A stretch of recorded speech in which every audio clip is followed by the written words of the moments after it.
கிறிஸ்து நாமத்தில் அன்பின் வாழ்த்துக்கள். இந்த சண்டே மன்னாம நிகழ்ச்சி மூலமாய் உங்களை சந்திக்கிறதில் ரொம்ப சந்தோஷப்படுகிறேன். ஸோ இந்த ஜூலை மாதத்தில் 3வது வீக்கில் உங்களை சந்திக்கிறதுல 25வது எபிசோடில் உங்களை பார்ப்பதில் மிகவும் சந்தோஷம் அடைகிறேன். ஸோ கடந்த 24 எபிசோட்லேயும் ஆண்டவர் புது புது டாப்பிக்களை நம்மளுக்கு கற்றுத்தர உதவி செய்திருக்கிறார். ஸோ இந்த 25வது எபிசோட்லேயும் ஒரு நல்ல டாபிக், ஒரு பழக்கமான டாபிக் தான் பார்க்க போகிறோம். ஸோ இந்த வசனம் எல்லாருக்கும் பிடிக்கும். ஸோ எனக்கு பிடிச்ச வசனம். ஸோ இன்னைக்கு 25வது எபிசோட டாபிக் என்னன்னா, பயப்படாதே நான் உன்னுடன் இருக்கிறேன். Don't be afraid. Don't be afraid. நான் உன்னுடன் இருக்கிறேன். பயப்படாதே. இந்த கீவேர்ட் பயப்படாதே.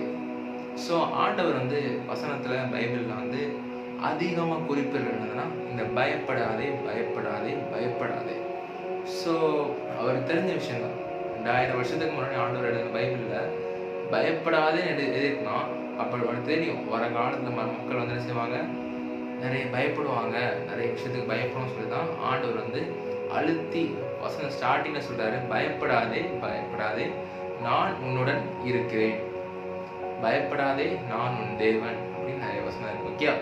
ஓகே, இந்த டாபிக் வசனம் என்னன்னா பார்ப்போம். ஸோ எடுத்துக்கொள்ளலாம். ஏசாயா 41ஆம் அதிகாரம் 10ஆம் வசனத்தில் குறிப்பிட்டிருக்க வாசி கேளுங்க. தெரியாதவங்களுக்கு ஸ்கிரீன் டிஸ்பிளே ஆகும். பயப்படாதே நான் உன்னோட இருக்கிறேன். திகையாதே நான் உன் தேவன். நான் உன்னை பலப்படுத்தி உன்னை சகாயம் பண்ணுவேன். என் நீதியின் வலகரத்தினால் உன்னை தாங்குவேன். ஓகேயா? ஸோ எல்லாரும் பிடித்தமான வசனம் பயப்படாதே. ஓகே, ஃபர்ஸ்ட் பயப்படாதே. தேவன் முதலில் கூறுவது பயப்படாதே. ஓகே, நம்ம வாழ்க்கையில சோதனைகள் வரலாம், இல்லைனா நோய்கள் வியாதிகள் வரலாம், இல்லைனா நம்ம வாழ்க்கையில எதையோ இழந்து போய் தோல்வி அடையலாம், இல்லைனா நமக்கு எதிர்காலம் பற்றிய கவலைகளோ இல்லை ஏக்கங்களோ இருக்கலாம். ஸோ ஆனால் தேவன் நம்மளை எப்படி கூப்பிடுறாரு? பயப்படாதே. என்ன சொல்றாரு? பயப்படாதே. உன் தோல்வியை கண்டு பயப்படாதே. உன் எதிர்காலத்தை கண்டு பயப்படாதே. உன் நோய்களை கண்டு பயப்படாதே. உன் சோதனைகளை கண்டு பயப்படாதே. ஸோ பயப்படாதே என்று ஆண்டவர் உறுதியாக சொல்றாரு. ரெண்டாவது என்ன சொல்றாரா? பயப்படாதே நான் உன்னோட இருக்கிறேன்.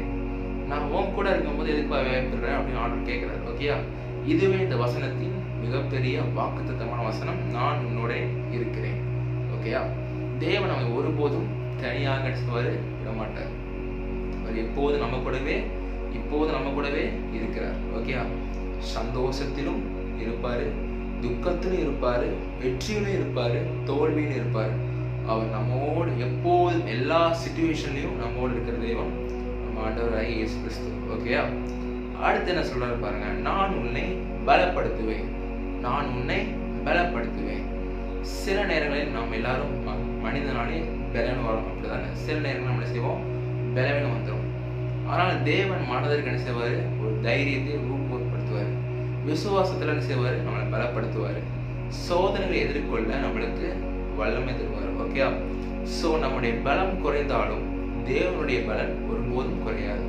அவர் நம்மோடு இருக்கும்போது நம்ம எத்தவித பலவீனம் வந்தாலும் அதை மேற்கொள்ளும் சக்தியை பவரை ஆத்திருவா. ஆண்டவர் நம்மோட இருக்கிறனால ஆண்டவருடைய பலன் நம்மளுக்கு ஊற்றும் போது நம்ம அந்த பலவீனத்தை ஈஸியாக மேற்கொள்ள முடியும். ஓகேயா? ஸோ 4வது பாயிண்ட், உன்னை சகாயம் பண்ணுவேன். உனக்கு சகாயம் பண்ணுவேன். இந்த சகாயம் பண்ணுவேன்னா ஹெல்பிங். ஓகே, அதை உதவி செய்யறதுதான் சகாயம். தேவன் நம்மை பார்த்து கொண்டிருப்பவர் மட்டுமல்ல, தேவன் அவனை பார்க்காரு, அவனை காண்கிற தெய்வம் அப்படிலாம் இல்லை. தேவன் நம்ம பார்ப்பாரு, ஆனா பார்க்க மட்டும் செய்ய மாட்டாரு. அவர் நமக்கு உதவி செய்கிற நல்ல தகப்பன். ஓகேயா? ஸோ ஆண்டவர் எப்படி சொல்றேன், அவனோட பார்த்து நம்மோடு இருக்கிற மட்டும் இல்லை, நமக்காக இறங்கி செய்வாரு, உதவி செய்வார். எல்லா விதமான உதவிகளும் ஹெல்ப் யார் செய்வார்? நம்ம ஆண்டவர் செய்வார். ஓகேயா? எப்போ உதவி செய்வாரு? நம்ம ஜெபிக்கும் போது, கேட்கும் போது, நம்முடைய தேவைக்கேற்ற உதவியை சரியான நேரத்தில் செய்வார். பெஸ்ட் டைமா செய்து முடிப்பார் ஆண்டவர். ஓகேயா? ஸோ 5வது பாயிண்ட், என் நீதியின் வலது கரத்தினால் உன்னை தாங்குவேன். வலது கை என்பது எதை குறிக்க தெரியுமா? அவருடைய வல்லமை, அதிகாரம், பாதுகாப்பு. வலது கையில இத்தனை செய்யறாரு அப்படின்னா. ஸோ இப்போ என்ன செய்யறாரு பாருங்க, வலது கையினால் உன்னை தாங்குவேன். ஸோ நம்மளை தாங்குற தகப்பன் யாரு? ஆண்டவர். ஓகே, என்பதை குறிக்கும். தேவன் நம்மை விழுந்து விடாமல் தாங்கி விடுவார். ஓகே, நம்ம எந்த சூழ்நிலையிலும் ஸோ ஆஃபீஸில் வேலை இல்லையா, இல்லைன்னா அவமானப்பட்டீங்களா, விழுந்தீங்களா, சோர்வடையாதீங்க. கர்த்தர் உங்களை வலது கரத்தினால் ஏந்தி உங்களை தாங்குவார். ஓகே, ஸோ நீங்கள் என்னெல்லாம் பார்த்துருக்கோம்? பயப்படாதே, நான் உன்னுடன் இருக்கிறேன், நான் உன்னை பலப்படுத்துவேன், நான் உனக்கு சகாயம் பண்ணுவேன், நான் உன்னை தாங்குவேன். இந்த ஒரே வசனத்தில் இத்தனை வாக்குத்தத்தத்தை ஆண்டவர் வச்சிருக்காரு. ஸோ அதனால செய்யுங்க, பயப்படாதீங்க. தேவன் நம்மோடு இருக்கும்போது நம்ம பயப்பட வேண்டிய அவசியமே இல்லை. எதை கண்டு பயப்பட அவசியமே இல்லை. விசுவாசத்துக்கு மட்டும் இடம் கொடுங்க, விசுவாசத்தை விட்டுறாதீங்க. ஸோ எல்லா சூழ்நிலையும் நம்ம பயன்படுத்தலாம். ஆனால் தேவனுடைய பிரசனம் உங்களோட இருக்கும்போது, தேவனுடைய கிருபை உங்களோட இருக்கும்போது நீங்கள் ஒருபோதும் பயப்பட வேண்டிய அவசியம் இல்லை. ஸோ அதனால அதே மாதிரி அடுத்த எபிசோட்ல புது டாபிக் சந்திக்கிறேன். அது வரைக்கும் God bless you.